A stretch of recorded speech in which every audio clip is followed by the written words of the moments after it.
Students, today we are doing chapter 22 of Unit 4 Web Application and Security.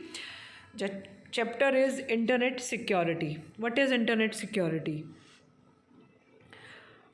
In this chapter, you will learn about the various cyber threats that can harm you or your computer. Fine. And how precautionary measures you can take to keep your computer and the online data safe. आपने देखा होगा कि आज के time में हम लोग internet use करते हैं, मतलब आजकल तो सब काम ही हम लोग गूगल के बिना नहीं कर सकते हैं, बट हम लोग नेट बैंकिंग करते हैं। बहुत सारी मनी की ट्रांजैक्शंस हैं जो हम लोग इंटरनेट के थ्रू कर रहे हैं, और हम लोग सोशल नेटवर्किंग साइट्स यूज़ करते हैं। और कई बार हम देखते हैं कि हमारी वो जो आईडीज़ होती हैं, हमारे अकाउंट्स होते हैं, वो हैक हो जाते हैं। ठीक है, उनसे प्रिवेंट करने के लिए बहुत सारे थ्रेट्स होते हैं। जैसे हमारा जो अकाउंट्स है, अगर हमारे वो नेट बैंकिंग हम लोग यूज़ करते हैं तो वो भी हम लोगों को सिक्योर करना बहुत ज़रूरी है, नहीं तो ऑनलाइन हमारे पैसे निकल जाते हैं। कई बार काफ़ी तरह के जो क्राइम्स हैं वो ऑनलाइन होते हैं। ठीक है, जितना हम इंटरनेट जो आज के टाइम में हमारी एक नेसेसिटी बन गया है, उतने ही इसके क्राइम्स भी बहुत बढ़ गए हैं। उनसे कैसे हम लोग क्या प्रिकॉशंस ले सकते हैं, उनसे बाहर हम कैसे आ सकते हैं, उसको किस केयरफुली कैसे यूज़ करें कि हमारा जो ये प्रॉब्लम है वो सॉल्व हो जाए। अब आपके पास इसमें है साइबर थ्रेट्स। कितने टाइप्स के आपको बताए हुए हैं। Number 1 fishing, email spoofing and chat spoofing. अब ये जो फिशिंग है वो क्या है, ये जितनी भी टर्म्स हैं ये हैकिंग से रिलेटेड है। ठीक है, कि किस तरह से जो हैकर्स हैं, जो अननोन सोर्सेज हैं, वो कैसे आपके डाटा को हैक कर लेते हैं।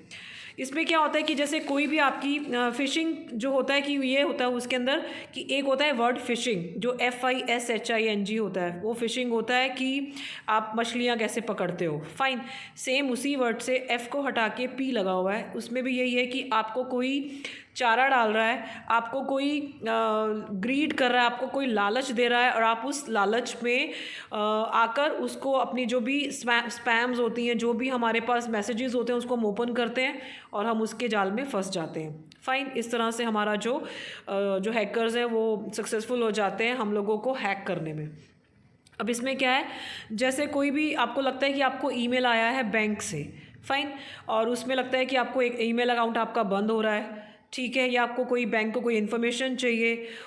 इतनी ऐसी ईमेल्स होती हैं कि जिसको हमको लगता है कि ये बिल्कुल जो सच्चे सोर्सेज हैं, जो बिल्कुल अच्छे सोर्सेज हैं, ओरिजिनल सोर्सेज हैं, उनसे आई हैं। बट हम ये जो सोर्सेज होते हैं वो गलत होते हैं। वो क्या करते हैं कि वो आपकी वेरिफिकेशन मांगते हैं। कई बार जैसे कई बार फेसबुक से मैसेज आता है कि अपना कोड डालो, वेरिफिकेशन वगैरह करनी है। ठीक है, आपकी आईडी है, और वो एक लिंक देते हैं कि उस पर क्लिक करो और अपनी वेरिफिकेशन दो। हम लोग क्या करते हैं, उस पर क्लिक कर देते हैं और हम लोग उनकी डुप्लीकेट्स वेबसाइट्स में एंटर कर जाते हैं। उनका लॉगिन आईडी और पासवर्ड देकर हम उसके अंदर एंटर कर जाते हैं, जबकि वो एक तरह की फ़िशिंग होती है।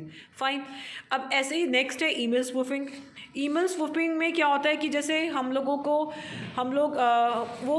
जो सेंडिंग और रिसीविंग जो मैसेजेस होते हैं, सेंडर और रिसीवर होते हैं, उनके अंदर जो ईमेल एड्रेसेस होते हैं उनको हैक कर लेते हैं। ठीक है, जब भी आपको मतलब मैंने सेम वही बताया कि चैट स्पूफिंग और ईमेल स्पूफिंग और फिशिंग, इसमें क्या होता है कि इसमें हमें लगता है कि ओरिजिनल सोर्सेज से ये सब कुछ है, बट नहीं, ये एक फ़ेक होता है। और ये हैकिंग करने की, जो हमारे सिस्टम को हैक करने की, हमारे पासवर्ड आईडी को हैक करने की वो ट्राई करते हैं। ठीक है, जिससे वो हमारा डाटा को स्टील कर सकें, चुरा सकें। ठीक है, इसमें क्या करते हैं, वो एड्रेसेस को चेंज करके जब भी कोई ईमेल चेक करें, आपको लगता है कि ये ओरिजिनल सोर्सेज से है, बट उसको ज़रूर चेक करें कि उसके अंदर कोई ग्रामेटिकल एरर्स या फिर कोई बोलते हैं ना, जैसे उसमें कोई वो ना हो, स्पेलिंग ना मिस्टेक्स हो, क्योंकि जो गलत सोर्सेज से आती हैं, ठीक है, जो हैकिंग के पर्पस से होती हैं, उसके अंदर स्पेलिंग मिस्टेक्स और ग्रामेटिकल एरर्स होती हैं। और जो ओरिजिनल सोर्सेज से आती हैं वो आपको ओरिजिनल ही मिलती हैं, आपकी ईमेल्स।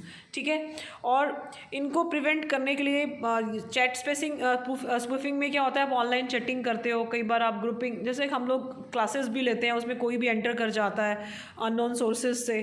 ठीक है, तो इस तरह की वो इस तरह को प्रिवेंट करने के लिए हम लोग क्या करें कि हम लोग वेरीफाई करें।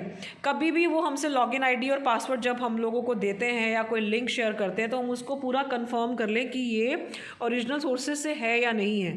मैंने अभी आपको बताया कि आप देखिए कि उस मैसेज के अंदर ग्रामेटिकल एरर्स या फिर कोई स्पेलिंग मिस्टेक्स ना हो, तो वो या कोई अननोन सोर्सेज से आपको आती हैं जिसके बारे में आपको पता नहीं है, बट आपको वो ग्रीड दे रहे हैं कि आपने ये विन किया है, या आपका फेसबुक अकाउंट बंद होने वाला है, या आपका बैंक अकाउंट वो बंद कर देंगे। इस तरह की जो ईमेल्स होती हैं, आपको लगता तो है कि ये सही मेल्स मुझे आई हैं, बट वो एक काइंड ऑफ हैकिंग है।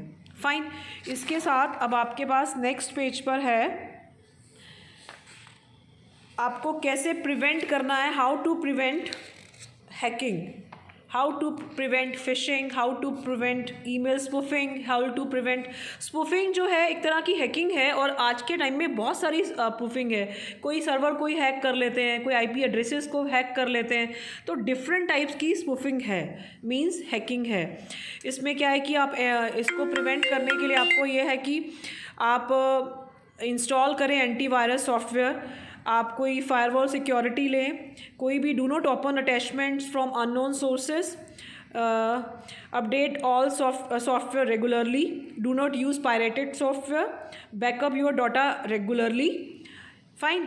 And clear cookies in browsers. बहुत सारे आपको प्रिवेंशन के दिए हुए मेजर्स, आप उसको कोई भी आप कर सकते हो। ठीक है। उसके बाद इसमें बस इतना ही है। एंड हाउ अपने पासवर्ड्स को आप रेगुलरली चेंज करके भी आप अपना जो डाटा है वो सिक्योर, अपने अकाउंट सिक्योर कर सकते हो। फाइन। इसके बाद आप इसका हम स्टार्टिंग में हम लोग जाते हैं